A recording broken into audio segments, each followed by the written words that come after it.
Osoo Abrahaam hin beekin doktora manatti fide. Doktoriin kun eenyu? Isheen doktora kan ta'etti ati ganama yeroo doktora barbaaddu iyyaafatti. Anis maafan sin gargaarre obboleessa kiyya maafan hin gargaarre amma sinoo manatti si fidee ture. Doktora bichaa miti nyaatallee akkasuma barbaadde siif hojjetti. Kanaafiyyuu ani amma argee fiteefi dhufe jira jechuun Maarqos Abrahaamis aaree maaliif taadaa akka manatti fiddu natti maaliif himuu didde ani dhaga'uu hin qabu ture deebiseef dhaga'uu qabda garuu ati ganama yeroo dhiphattu arginaanani maafas hin gargaarre jedhee manatti si fide deebiseef. Osuma kana jedhanuu Abrahaamiif calliseem dhaqee tanan misaa si fidee dhufa taa'ii baqqaa jechuun haati manaasaa jette. Innis lakkii ati misaa maal fiddaree amma karaadhaa dhufne waan ta'eef liyyuu yaamee liyyuun nuuf haa fiddu jedheen. Nageenyi koo bakka jirtanitti isiniif haa ta'u akkam jirtu nagaa keessanii egaa har'ammoo diraamaa Saafellaa kutaa itti aanuun isinii qabadhee dhufee jira. Viidiyoo kana laayik sabskiraayib gochuu hin dagatinaa. Qoosis liyyuun hin jirtu liyyuun kee deemtee jirti jedheen. Abrahaamis rifatee maal jechuudha eessa deemte jechuun gaafate. Innis dabdaabbee liyyuun barreessitee lafa gootee deemte itti kenne. Maarqosis dabdaabbee liyyuun barreessite san fudhee itti kenne. Abrahaamis dubbisee akkas jedhe kunimmaa ta'uu hin danda'u ani kana hin amanu jecha mataasaa raasee gadde. Abrahaamis bilbila ishee yaalee bilbili ishee hin yaama. Bilbila ishee garuu Maarqositti harkaa qaba ture. Maarqosis suuta jedhee ilaalee cufe. Abrahaamis akkas jedhe kanummaa ta'uu hin danda'u bilbilas hin kaastu. Akkas jetteen haati manaa Abrahaam nu kanaan dura hin ariina jennaan didde miti amma immoo yeroo isheetiin deemte waan ta'eef haa deemtu gaa jedheen. Lakki kunimmaa ta'uu hin danda'u liyyuun deemuu hin qabdu jedheen. Maarqosis akkas jedhe gaa yeroo fakkeessu nama gantuun tun gantuudha isheen nu gattee deemte anamma akkatti na aarsite jechuun deebiseef. Inni garuu kan mana ari'e Maarqosidha. Sobeet akkas jedha malee Abrahaamitti fakkeessanii. Doktoriin inni Abrahaamidhaa fidees akkas jedheen ati kana booda hojii kee eeggaluu qabda. Wannan ani siin jedhe hundumaa raawwachuu qabda. Kanaafiyyuu jedhee gara kilaasii ishee fudhatee kilaasii ishee irratti darbe. Isheenis maaloo asii na baasi kilaasii kanaa na baasi ani as turuu hin barbaadu hanga yoomittan as turaa ani doktora isaatii miti. Doktora isaa yoon ta'es immoo inni waa baay'ee qoramuu isa barbaachisa. Akkamitti osoo hin qoramin isa yaaluu danda'a ani deemuun qaba jette. Maarqosis morma ishee hudhee qabee lammata akkana hin jettu. Wannan ani siin jedhe bichaa hojjechuu qabda yoo na dhageesse ta'e. Kanaaf booda moo ana maal akkan ta'e nan beektu yoo didde immoo sittan agarsiisa maalummaa koo jechuun sodaachise. Isheenis sodaattee ishii bakka jetteen. Iskaa Maarqos biraa baanan jaalallee ishee eeffitti bilbilattee eeffii ani rakkoo guddaa keessan jira maaloo na dhaqqabe jechuun bilbilte. Maal taate maalinni eessa jirta jennaan ani hin beeku yara wayii bira hin jira na sodaachisaa jiranii rakkoo guddaa keessan jira jetteen. Innis bilbila irratti cufe. Doktoriin hirqaanis gaa ishee fi jaalalleen ishee osoo wajjin ciisanuu viidiyoo waraabee viidiyoo san yoo didde immoo abbaa keetti maatii keettan argisiisa. Kana booda wanta ani jedhe raawwachuu qabda jechuun. Isheenis gaa viidiyoo sana argitee baay'ee rifattee baay'ee gaddite. Akkam ta'ee takkas ta'e viidiyoo kana eessaa fuudhe eenyutu waraabee maal ani tawaarradee jira ani mootiin kabajametti maatiin kabajame keessatti bakka hojii kootti kabajamtuudha. Maal jedhee tanan nama fuuldura dhaabbadha abbaan koo maallaan jedha ani isa awwaaraduu kiyyaa kana godhuun koo ani hurdatii ta'ee bar akkaman godha gaa akkamittan bakka hojii kooti Akkamittan ollaa koo bira, maatii koo bira, abbaa koo bira jaaja ani koo awwaaradame jechuun baay'ee gadditee baay'ee boossee. Haati manaa Abrahaamis Maarqosiin akkas jette, dubartii tana eessaa fidde? Eenyu gochuus fidde? Akkamitti kanas godhuu dandeesse? Eenyu isheen natti himi jechuun gaafatte. Maaltu si rakkise? Eessa haa dhuftu eessaa? Mana hojii ishee hojjechuu bichaadha. Kan barbaaddu kana miti. Akkamittan nama hin beekne wajjin mana tokko keessa jiraadha. Kanaafuu beekuun qaba. Eenyudha?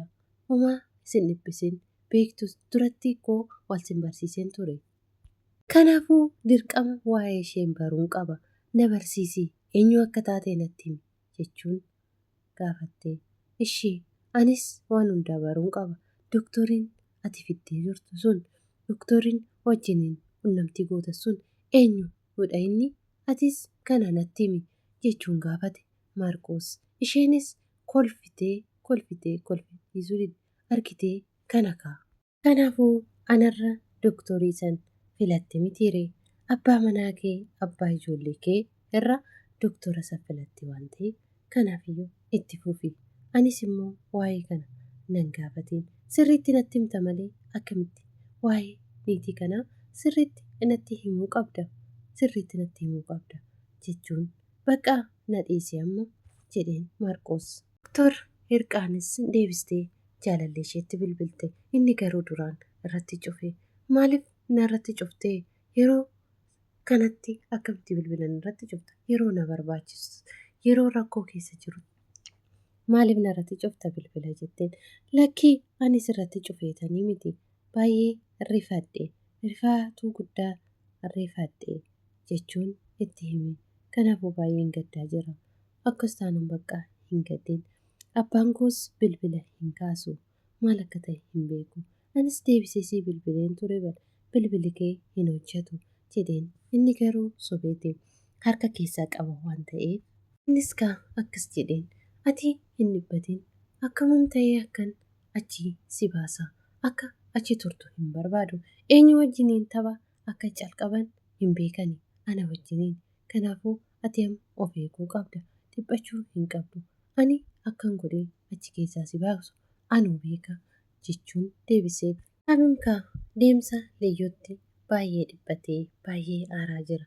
Akkamitti Liyyoon nu gattee deemti? Akkamitti Liyyoon kana godhuu dandeesse osoo nutti hin himin jedhee deddeebi'ee bilbila ishee bilbila. Bilbilli ishee garuu Maarqos harka jira waan ta'eef Maarqos laaleetti cufa. Haati manaasaas eenyu dubartiin kun akkamitti icciitii dhuunfaa keenya keessa ishee galchuu dandeesse jetteen. Icciitii dhuunfaa miti. Kanaafuu hojii dhabe dooktora taate akka isa fayyiftuuf. Intalattii san immoo bakka asii oofte. Garuu eessatti ooftee? Eessa deemtee jettee gaafatte haati manaa Abrahaamis. Isheen deemtee jirti. Kiiloomeetira 500 gara maatii isheetti ergee jira.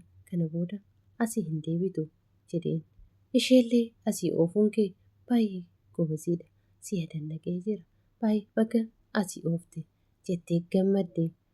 Liyyuun deemuu isheetti baay'ee gammadoodha hunduu. Abrahaamii fi Saabeellaa bichaadha kan gaddu. Liyyuun nu barbaachisti. Liyyuun maaliif akkana gootu jechuudhaan gaddanii. Abrahaamiif sosoo taa'ee kana haasa'u haati manaa dhuftee. Abee maaliif akkatti dhiphattaa? Isheen bilbila hin kaastu miti jetteen. Akkan isheedhaa dawwalaa jiru maalitti argitee? Lakkii argeetii miti. Guyyaa guutuu bilbilumarra oolte waan ta'eef kanaafan shakkii tanani jetteen.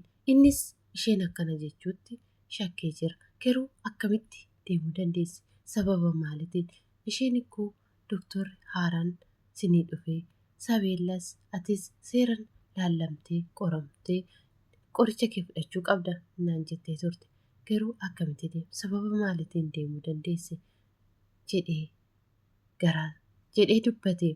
Isheenis amantus amanuu baattus isheen deemtee jirti. Isheen as deemine taanaan lafa kanarraa ishee balleessaa jechuun garaa isheetti haasofte. Dooktor Hirqaanis Maarqos wajjiniin wal lolanii itti iyyite bakka hojii ishee dhaqee Fiqaada waggaa tokko baqachiisee fudhate. Isheen garuu kana hin beektu. Fiqaada ji'a tokko naa kennaa jennaan Fiqaada fudhattee bara Fiqaadni kee farramamee jira jedhaniin. Isheenis sa'aatii kanatti namtichi kun maal barbaadaa? Jireenya koo keessaa maal barbaada? Kan inni Fiqaada jedhee an farramu kun jettee isatti iyyite. Abrahaamis dhaga'ee dhufe. Maal inni kan walitti iyyaa jirtun kun maaltu hojjetamaa jira? Maaltu deemaa jira mana kana keessatti? Wanta nan hin beekne rakkoo guddaatu mana keenya keessa jira. Kanaafuu hundi keenya teenyatoo haasa'uu qabna. Maal akka uumamaa jiru? Liyyuun osoo nan hin beekin asii deemteerti. Ati osoo nan hin beekin mana kana dhuftee jirta. Kanaafuu maaltu godhamaa jira jechuun lole. Egaa diraamaan Sabeellaa har'aaf kanuma irratti xumura. Kutaa itti aanuun immoo akka amma walitti deebinutti nagaan tura. Kutaa itti aanu keessatti maal akka uumamu maal akka ta'u immoo wajjumaan ilaallaa. Kutaa itti aanuun hanga walitti deebinu nagaan tura. Baay'ee.